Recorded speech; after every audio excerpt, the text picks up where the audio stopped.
In the world of high finance, there's a recurring whisper that the most dangerous predator in the market does not wear a suit from Savile Row, but rather a layer of the finest cashmere. In 1984, a struggling French textile empire known as Boussac was on the brink of liquidation. The French government was desperate for a savior who would preserve jobs, but the man who stepped forward had a very different agenda.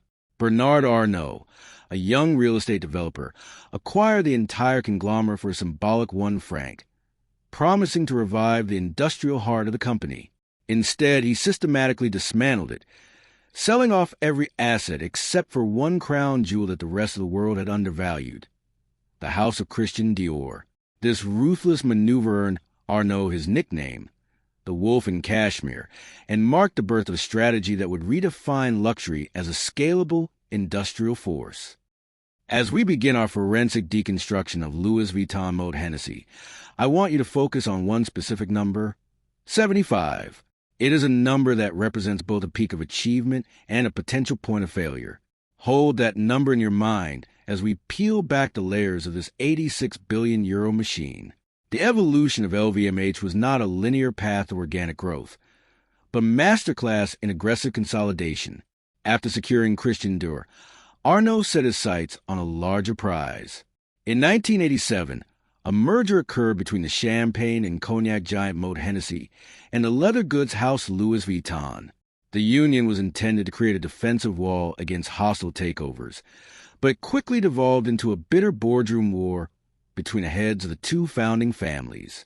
Arnault was invited in as a neutral partner to help mediate the conflict, but in a move that has since become legend, he aligned himself with the Guinness Brewing Group to seize a controlling stake, eventually ousting the original leadership. By 1989, he was the chairman of the combined group, and the era of the luxury conglomerate had officially begun. While early competitors like Hermes remained fiercely independent and focused on singular craftsmanship, Arnault realized that by pooling the cash flows of diverse brands, he could outspend anyone on prime real estate and global marketing. He was not just selling handbags and cognac. He was building a logistical moat that would eventually span the entire planet. To understand the operational engine of LVMH today, we must look at the 5 distinct pillars that support this empire. The undisputed heavy lifter is the fashion and leather goods segment, which generated €42,169 million in 2023, representing 49% of total group revenue. This segment, led by Louis Vuitton and Dior, is the source of the company's massive pricing power and brand equity. The second largest pillar is selective retailing, contributing €17,885 million, or 21% of revenue. This includes Sephora and DFS, businesses that provide a steady stream of transactional cash flow even during fashion cycle shifts. Next is the watches and jewelry segment at €10,902 million, accounting for 13% of the total. This was significantly bolstered by the $16 billion acquisition of Tiffany & Co., a deal that Arnault famously renegotiated mid-pandemic to save over $400 million. Perfumes and cosmetics follow with €8,271 million, representing 10% of revenue, while the foundational wines and spirits segment provides €6,602 million, or 8% of the total pie. Geographically, LVMH has mastered the art of global arbitrage. Asia, excluding Japan, is the dominant region, providing €26,700 million, which is 31% of total revenue. The United States remains a vital market, contributing €21,500 million, or 25%. Europe, the historical heart of the company, matches the United States at €21,500 million, providing another 25%. Japan, treated as a separate and highly mature market, contributes €6 billion, representing 7%, while the rest of the world accounts for the remaining €10,500 million, or 12%. When you compare this to a competitor like Kering, which relies on Gucci for over 50% of its revenue and 60% of its profit, LVMH appears almost like a diversified mutual fund of luxury. while Richemont dominates the hard luxury space of watches and jewelry, and Estée Lauder competes in the beauty aisles. None possess the sheer vertical integration and geographical balance of Arnault's empire. This diversification ensures that even if a specific market or product category falters, the overall machine continues to churn out capital, ensuring that the engine is always primed for its next decade of dominance. To understand the true durability of this luxury empire, we must look past the storefronts and into the cold, hard reality of the balance sheet. LVMH operates with a level of financial discipline that belies its flamboyant public image. As of the most recent filings, the company maintains a net debt to EBITDA ratio of 0.9 times, which is exceptionally conservative for a firm that generates such predictable cash flow. Their interest coverage ratio stands at over 30 times, meaning they could weather a massive spike in borrowing costs without even flinching. This fortress balance sheet allowed them to acquire Tiffany & Co., using low-cost debt at a time when other firms were retreating into survival mode. When we analyze the margins, the story becomes even more compelling. LVMH maintains an operating margin of 29%, significantly higher than Kering's 25% or Richemont's 23%. While Hermes remains a margin gold standard at over 40%, LVMH achieves its 30% margin on a revenue base that is nearly 7 times larger, representing an industrial scale of high-margin production that is truly unique in the luxury business. The forensic data regarding growth paints a picture of a company that is not just surviving, but compounding at an elite level. Over the last 5 years, LVMH has grown its revenue at a compound annual growth rate of 10.5%. Expanding the lens to a 10-year horizon, the revenue compound annual growth rate holds steady at 9.8%. Even looking back 25 years, a period that includes a great financial crisis and the global pandemic, the company has maintained a revenue compound annual growth rate of 8.4%.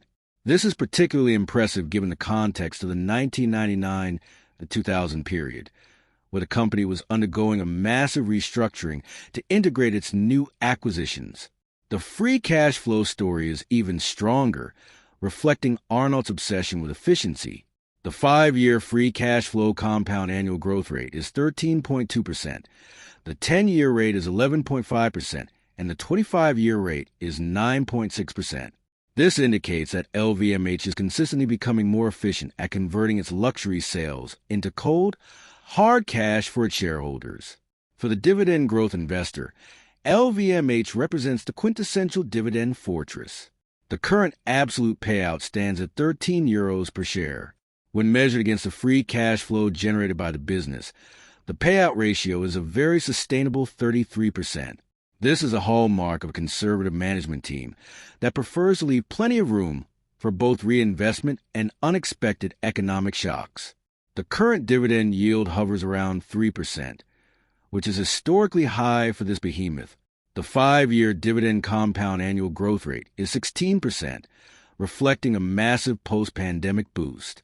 The 10-year dividend compound annual growth rate is 13.5%, and the 25-year rate is 10.8%. When compared to competitors, LVMH stands in a league of its own. Hermes offers a much lower yield of 0.5%, acting more like a store value than a dividend engine. Kering offers a higher yield of nearly 4%, but that yield is currently under threat due to their struggling brand turnaround at Gucci. LVMH provides a perfect middle ground of safety, yield, and aggressive growth. Furthermore, the company has begun to embrace share buybacks as a secondary tool for shareholder returns. Over the past 5 years, the buyback yield has averaged 0.5%, and over 10 years, it has sat at 0.3%. While Arnault prefers to use cash for acquisitions of iconic brands, the fact that he is willing to retire shares at all shows a deep alignment with minority shareholders. However, the path forward is not without significant risks. The luxury industry is currently facing a triple threat: a slowing Chinese economy, the inevitable succession crisis once the 75-year-old Arnault eventually steps down, and the rising tide of quiet luxury, which favors brands with less obvious logos. Geopolitically, The company is vulnerable to trade wars between Europe and China, as luxury goods are often the first target for retaliatory tariffs. We saw a version of this in the past when the company had to navigate the anti-corruption crackdown in China a decade ago, which decimated cognac sales overnight. Management handled that crisis by pivoting their marketing to the rising middle class in other regions, proving their adaptability. Looking ahead, management has provided guidance that suggests a return to normalized growth. For the next 1 to 3 years, they expect mid-single-digit organic revenue growth as the post-pandemic luxury boom settles. They are focusing heavily on margin expansion in the watches and jewelry segment as they continue to integrate Tiffany into their global distribution network. The long-term thesis remains intact. As the global middle class expands, the demand for status symbols only grows. Arnault has spent 40 years ensuring that LVMH owns the most desirable symbols in existence. Now, let us return to the mystery number we discussed at the start of this archive, 75. 75 is the total number of houses or separate brands currently owned by the LVMH Group. From Dom Perignon over Louis Vuitton to Tiffany, these 75 houses represent a collective history of over 2,000 years of craftsmanship.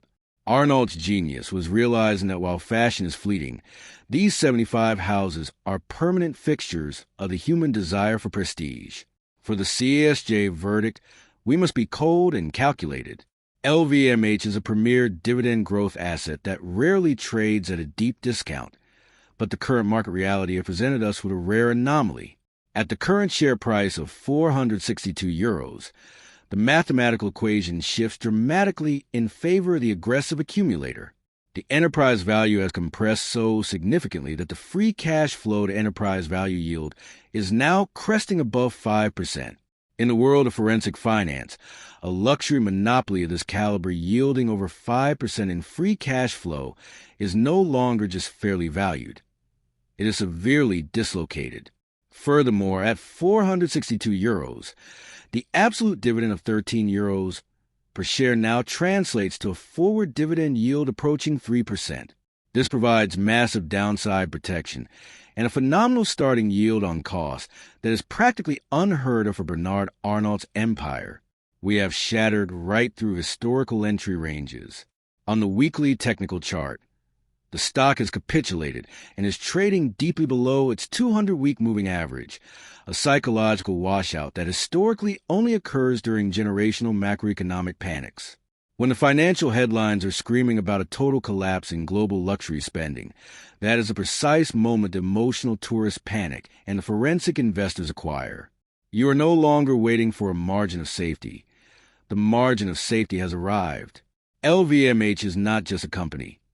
It is a collection of the world's most durable and tangible assets, managed by a family with a multi-generational time horizon. Thank you for listening to this archive. I am Cash, and this was CASJ Global Dividend Intelligence. Stop guessing. Start knowing.